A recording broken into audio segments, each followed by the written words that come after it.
Gumugulong na po ang panukalang ibalik sa merkado ang NFA rice sa mga piling pagkakataon. Alamin kung kailan lang sa pagtutok ni Tina Pangariban Perez. Aprobado na ng House Committee on Agriculture and Food ang panukalang batas na nag-aamyenda sa Rice Tarification Law o RTL.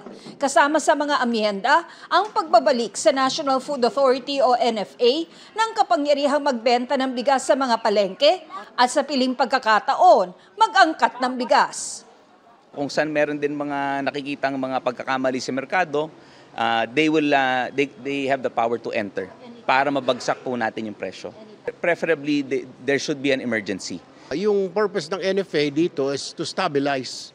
Pag medyo mataas na yung presyohan ng mga retailers, ng mga traders, papasok ang NFA. So like right now, walang dinideclare na emergency, pero the way we look at it right now, yung komite, nasa emergency situation tayo na 56, di ba? We need to bring it down. Pagka-aproba ng panukala, dumiretso ang chairperson at ilang miyembro ng House Committee on Agriculture and Food sa House Committee on Ways and Means kung saan kailangang talakayin din ang panukala. Nagdagdag ng amendment si Ways and Means Committee Chairperson Joey Salceda para bigyan ng kapangyarihan ang NFA na mag-regulate ng foreign investments sa rice at corn industries ng bansa.